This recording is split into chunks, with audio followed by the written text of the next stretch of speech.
Hello, hi everybody. Welcome to day 2 of Acne Week. I'm coming to you live and want to talk today about our second issue contributing to acne, and that is excess estrogen. So this can happen from multiple different things we are affected by. I know a lot of you already know about excess estrogen. You've heard about it. It's definitely a buzz term within the hormonal world. But it basically happens from being exposed to so many xenoestrogens that we're exposed to in in the environment, from the makeup and the perfume that we use, to the foods that we eat, to the carpet, to the things that we breathe, to the laundry detergent that we use, to excess hormones in the meat that we consume, in the dairy, and everything has just changed so much from what we were naturally supposed to be exposed to as far as toxins go and xenoestrogens. So the levels of it can build up in our system.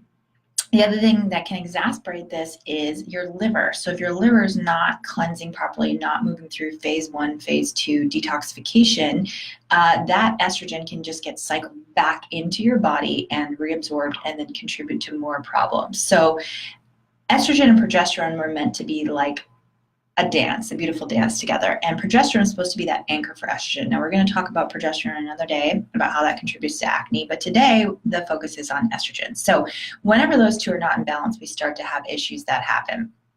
And, it can lead to heavy periods, can lead to all sorts of things when we have excess estrogen, including excess weight on the bottom half of our body. So typically when I see a woman and where she's carrying her fat or her weight, I can tell what hormonal imbalance is going on. So if you've got a lot of weight on the booty and the thighs, a lot of that can be estrogen.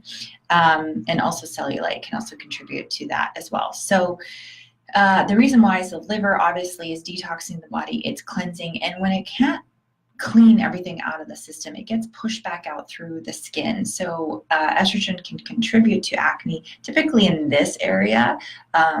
So we want to just examine that and see if that's one of your issues. So the way that we know for sure, again, is a test, and we can see what's going on with your liver, whether it's methylating, which is basically doing the right things, absorbing the right things, whether the B vitamins that you're taking are enough, all that stuff can contribute to whether your liver is working properly. So something that I would suggest for the liver cleansing is making sure that, first of all, you're not eating a lot of hormone-laden meats. You're really being cautious of the products that you're putting on your body and not putting more load on the liver, so you're able to clean it out and get rid of that stuff. Magnesium is a great option for making sure your liver is working well.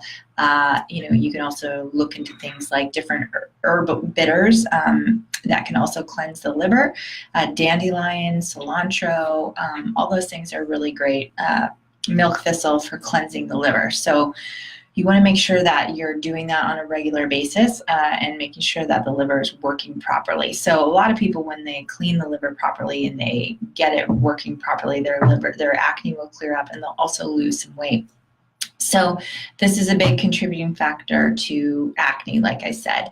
And when we clean the liver, it starts to clean up the skin. And so when the gut is working properly, like we talked about yesterday, you're absorbing your minerals properly, and then your liver is working properly because it's detoxing your body properly. It's moving through those phases of detoxification.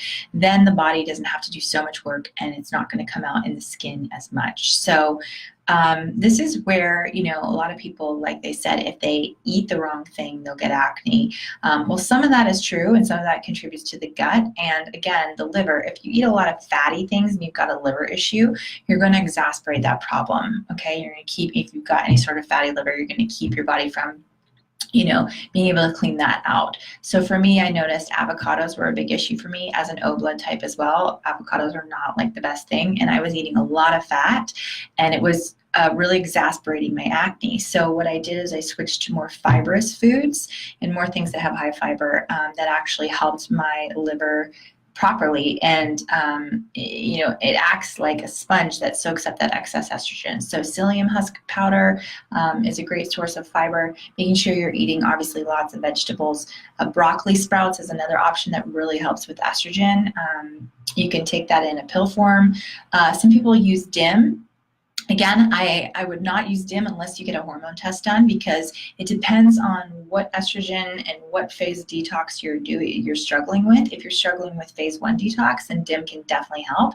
If it's a phase 2 issue, then it's not really going to do anything, and you're then taking away the good estrogen that you need to have your joints feel good, to have a high sex drive, and to keep everything lubricated and having regular cycles. So you want to be really careful. You don't want to just play around with things. This is where working with a functional health practitioner, someone who knows what they're doing, someone who can test your hormones and see what's going on, is really essential, because we don't want to just start getting rid of estrogen, right? Because we need the good estrogen.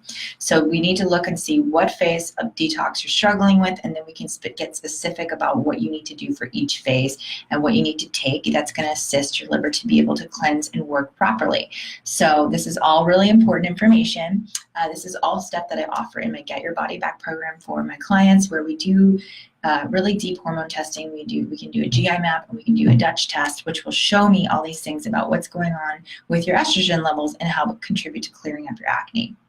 So you can have a component of both of these. You could have some gut stuff going on leading to acne, and then you could have some estrogen stuff going on leading to acne. Either way, we need to get specific and clear on what's going on by testing and then treating it appropriately for the issue. So nothing's going to harm you by doing some general liver cleansing things that you can do to help. I have a free liver detox juice that I offer in my free liver detox challenge. So if you're interested in that, you can message me. I can send you that. Something that you can drink that has cilantro and parsley and all those things that can help, dandelion root that can help clean out the liver. So nothing's going to harm you doing any liver work. It's only going to help you, but getting specific on whether or not you should be taking DIM, whether or not you should be doing things more geared to like glutathione and phase 2 detox. We need to see a test for that, because we don't want to just start putting stuff in your body without knowing why. So this is the thing about acne or any other hormonal issue. When we just guess and think, oh, it's this, or oh, it's that, we lead ourselves down a rabbit hole of trouble. One, we just won't stop till we find a solution, and we waste a lot of time and a lot of money and get very frustrated versus getting very specific. So if you want to get specific on your acne, then you've got to get a test done, and I am the one who can help you do that. I'd love to help you do that and help you feel better about your skin and just better about your body in general. So watch your fat, how much fat you're consuming. I'm not saying fat is bad, but for somebody who has acne, especially estrogenic acne, it can contribute to the problem. So add more fiber, add more broccoli, sprouts, and liver cleansing herbs into your diet. Start to reduce the amount of fats that you eat in general, things like avocados and even the type of fat that I found did best is coconut oil. I do use a little bit of pasture raised butter or ghee, and the liver didn't have as much of a hard time processing those fats versus like other trans fats or other fried fatty foods or even avocados or any of that stuff that my body just have a harder time with. Bacon, all that stuff just really didn't help me. So if you have any questions, Giovanni, I'm talking about acne this week on my Instagram. I'm talking about the hormonal imbalances that lead to acne. So that's what I'm talking about. And this is day 2 of that. We're focusing on estrogen and the liver. And yesterday we talked all about the gut. If you missed yesterday's, you can find it 2 ways. You can go to my YouTube channel, Sozo Method, type that in, you'll find me, you'll find day 1 there, or you can go on Instagram TV, IGTV, and click there, and you'll see it on there, an episode from yesterday. Okay, so this is a big one for sure. Let me know if you think you have some liver issues or if you have estrogen issues contributing to your acne, and tune in tomorrow where we're going to talk about androgens and 5A reductase pathway, which is a huge one contributing to acne and high levels of DHT, which can cause some of that jawline acne and just increased facial hair growth and sensitivity, lots of excess hair and skin sensitivity in general, more sebum production, etc. So let me know if you have any questions, and I will see you tomorrow. Bye-bye.